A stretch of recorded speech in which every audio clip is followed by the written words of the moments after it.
வணக்கம் தோழர்களே. சென்ற பகுதியில் நாம் இந்த காலனிய நாடுகளின் ஆதிக்கத்தில் ஐரோப்பியர்கள் ஈடுபட்டு அதன் மூலம் செல்வ வளத்தை உருவாக்கி ஐரோப்பாவிலும் அதனை சார்ந்த நாடுகளிலும் அவர்கள் பல்வேறு விஷயங்களை செஞ்சாங்க. கப்பல்களை வாங்குவது, கப்பல்கள் மூலம் சென்று வணிகம் செய்வது, இப்படி அந்த வணிகத்தை, அந்த முதலாளித்துவத்தை விரிவுபடுத்தினார்கள் என்று பார்த்தோம். நாம் அந்த பாயிண்ட்டுக்குள்ள போல இப்போ நம்மளுடைய பாயிண்ட் என்னன்னா, ஏழைகளை மேலும் ஏழைகளாக்குவது, வறியவர்களை மேலும் வறியவர்களாக்குவது எப்படி நடந்தது என்பதை நாம் பேசிக்கொண்டிருக்கோம். காலனி நாடுகளில் என்ன நடந்தது என்றால், அங்கிருந்த மக்கள் பெரும்பாலும் எழுத படிக்க தெரியாமல், கல்வி அறிவில்லாமல் இருந்தார்கள் என்று அவர்கள் கூறுகிறார்கள். ஆனால் அங்கு ஒரு நாகரிகம் இருந்தது. இந்தியாவிலும் ஒரு நாகரிகம் இருந்தது. இந்தியாவிலும் கலை, இலக்கியம் எல்லாம் இருந்தது. அந்த கதைகளும் நம்ம போக நாம் இந்த மூணாவது விஷயத்துக்கு வந்தோம். அதாவது வரி வசூல். முதலாளித்துவம் வந்த பிறகு ஏற்கனவே மன்னராட்சி காலத்திலும் வரி வசூல் செய்வது இருந்தது. இப்போதும் தற்போதும் இந்த முதலாளித்துவ காலத்தில் வரி வசூல் என்பது மிகப்பெரிய அளவில் நடந்தது. இந்த வரி வசூலை செய்வது எதற்காக என்று அந்த அறிஞர்கள் சிலர் கூறினர். அதாவது முதலாளித்துவத்துக்கு ஆதரவான, முதலாளித்துவத்துக்கு மிக நெருக்கமான அந்த அறிஞர், அவங்களாம் அறிஞனா என்னன்னு தெரியாது, பலகார பாருங்க. அவங்க ஒருத்தன் சொல்கிறான். என்ன சொல்கிறான்னா, இந்த மக்களின் மீது வரிக்கு மேல் வரி போட்டால்தான் இந்த மக்கள் வருகின்ற பணத்தை சிக்கனமாக செலவு செய்து வரி கட்டி மேலும் இவர்கள் உழைக்க முன் வருவார்கள் அப்படின்னு சொல்கிறான். இப்போது நிகழ்காலத்தில் உள்ள ஒரு உதாரணத்தை உங்ககிட்ட சொல்லலான்னு நினைக்கிறேன். இப்போது கன்னியாகுமரியிலேருந்து ஒரு 5000 தேங்காய் ஒரு லாரியில் வந்து ஏற்றுறாங்க. ஏற்றி சென்னைக்கு கொண்டு வரணும். அங்கிருந்து வரும்போது சுமார் ஒரு 20 டோல்கேட்டாவது இருக்கும்.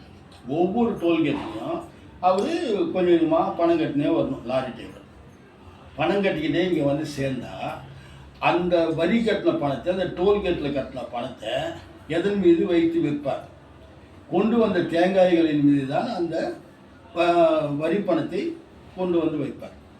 அப்போ தேங்காய் விலை ஏறிடுதா, அரிசி விலை ஏறுதா, காய்கறி விலை ஏறுதா, பழம் விலை ஏறுதா, பூ முதல் வந்து விலை ஏறுது. இந்த இந்த டோல்கேட்டில் பண்ணுற வரி வசூல் வந்து எங்கே போகுது? நேராக மத்திய அரசாங்கத்துக்கு போகுது. அந்த மத்திய அரசாங்கம் அந்த பணத்தை வைத்துக்கொண்டு இந்த முதலாளிகள், பெரும் முதலாளிகள் வங்கிகளில் கடன் வாங்கி அதை செலுத்தாத போது அந்த வரி, நம்முடைய வரி பணத்தை கொண்டு அந்த வங்கிகளுக்கு அந்த பணத்தை அவர் கொடுத்து விடுவார். எப்படி இருக்குது? நீ நான் கட்டுற வரி பணம் எங்கே போகுது பார்த்தீங்களா? நேராக அந்த கொடுத்து போன முதலாளிகளுக்கு கடன் கொடுப்பானா பேங்க்காரன். அந்த பேங்க்காரன் வந்து பேங்க்ரப்ட் ஆகிட்டான்னா, அதாவது திவால் ஆயிடுச்சுன்னா, நம்ம வரி பணத்துலேருந்து அவங்க எடுத்து கொடுப்பாங்க. எப்படி இது? ஒரு அமுட்டு நெய்ய என் பொண்டாட்டி கையேன்னு. இதை போல் தான் 18வது நூற்றாண்டுகளில் நெதர்லாந்திலும் மற்றும் உள்ள ஐரோப்பிய நாடுகளிலும் இந்த மக்கள் மீது வரி விதித்தார்கள். இப்போ ஒருத்தர் சொல்கிறார், ஒரு பெரிய பணக்காரங்கிட்ட 100,000 ஏக்கர் இடம் இருந்தாலும், 100,000 பவுன் நகை இருந்தாலும், 100,000 குதிரை இருந்தாலும், 100,000 எது இருந்தாலும், அவர்கிட்ட ஒரு தொழிலாளி கூட இல்லை அப்படின்னா அவரும் ஒரு தொழிலாளி தான் அப்படின்னு சொல்கிறார். உண்மையான செல்வம் எதுவென்றால் தொழிலாளிகள் தான்.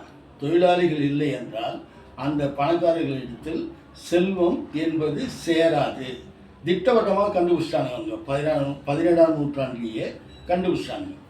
தொடர்ந்து வரும் காலங்களில் இன்னொருத்தர் லே பிராண்ட், அந்த பேர் சரியாக தெரியல, நான் அடுத்த பதிவில் அந்த பேரை பார்த்து உங்களுக்கு சொல்லிடுறேன். அவரு என்ன சொல்கிறாருன்னா, இந்த தொழிலாளி வர்க்கம் இப்படி வறுமையிலும் பசியிலும் இருந்தால்தான் நமக்கு அதிலிருந்து நமக்கு கப்பற்படைக்கும், விமானப்படைக்கும், காலாட்படைக்கும் ஆட்கள் கிடைப்பார்கள். இந்த தொழிலாளிகள் கொஞ்சம் பலம் இல்லாதவர்கள் தொழிற்சாலைகளில் சென்று வேலை செய்வார்கள், விவசாயிகளாக மாறுவார்கள். அனைத்து மக்களும் நமக்காக அவர்கள் உழைப்பார்கள் என்று பட்டவர்த்தனமாக கூறுகிறார். இது எதை குறிக்குது? இந்த தொழிலாளி வர்க்கம் என்பது எப்படி வறிய நிலைக்கு போகிறது என்பதற்கு இந்த உதாரணங்களை நாம் எடுத்துக்கொள்ளலாம். மேலும் ஒரு படத்தை பற்றி நான் பேசினேன் கொஞ்ச நாளைக்கு முன்னாடி. தீவார்னு ஒரு படம். அதில் அமிதாப் பச்சனும் சசி கபூரும் நடிச்சிருப்பாங்க. தமிழில் வந்து ரஜினிகாந்தும் இன்னொரு நடிகரும் நடிச்சிருப்பாங்க. ரஜினிகாந்த் அவங்க அப்பா வந்து ஒரு தொழிற்சங்க தலைவர். தொழிற்சங்க தலைவர் வந்து போனஸ்க்காக போராடுவார். அப்போ என்ன பண்ணுவாங்க, அந்த தொழிற்சங்க தலைவருடைய பொண்டாட்டியும் பிள்ளைங்களை கடத்தின்னு போய் ஃபோட்டோ எடுத்து கத்தி முனையில் வச்சு ஃபோட்டோ எடுத்து இவனை காட்டி மிரட்டுவாங்க.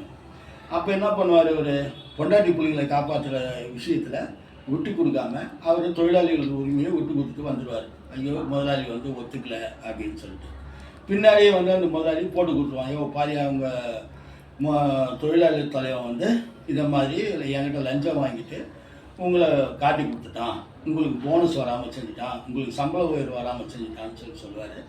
தொடர்ந்து அந்த ஆளை வந்து தொழிலாளிங்க தாக்குவாங்க. அவர் தலைமுறையாக போயிடுவார். இந்த பையனை பிடிச்சி கையில் பச்சை குத்துருவாங்க, இவன் திருடனுடைய மகன் அப்படின்னு சொல்லிட்டு.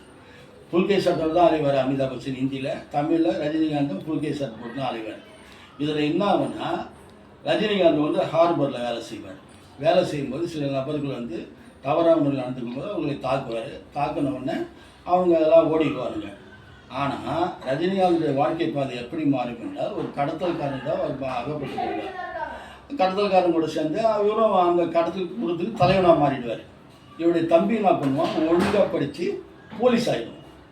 போலீஸ் ஆனவொடனே முதல் அசஸ்மெண்ட்டு என்ன வரும்னா, அசைன்மெண்ட்டு இவங்க அண்ணனை பிடிக்கிட்டு தான் வருவோம். அப்போ இவங்க அண்ணனை நீ பிடிப்பியா அப்படின்னு, நான் பிடிப்பேன் அப்படின்ட்டு போவான். எப்படி பார்த்தீங்களா, கார்ல் மார்க்ஸ் அதான் எழுதுகிறார். தொழிலாளி வர்க்கத்தில் இருந்தே இந்த அனைத்து விதமான பிரிவுகளும் உருவாகும். அங்கே தான் போலீஸ்காரன் உருவாகிறான், அங்கு தான் கப்பற்படை படையில் வேலை செய்யக்கூடிய ஆளும், தரைப்படையில் வேலை செய்ய ஆளும், போலீஸுக்கு ஆளும் உருவாவார்கள். அவர்களை வைத்தே இவர்கள் குற்றவாளிகளைப் போல் இந்த தொழிலாளி வர்க்கத்தை நடத்துவார்கள். அந்த தொழிலாளி வர்க்கம் கொஞ்சம் கொஞ்சமாக அழிஞ்சு அந்த அழிவிலிருந்து தொழிலாளி வர்க்கம் மீண்டு எழும்போது தொழிலாளி வர்க்கம் ஒன்றுபட்டு ஒரு புரட்சி செய்து இந்த உலகத்தை அது மாற்றும் என்று கூறுகிறார். வரும் விவரங்களை அடுத்தடுத்து பார்ப்போம் தோழர்களே. நன்றி.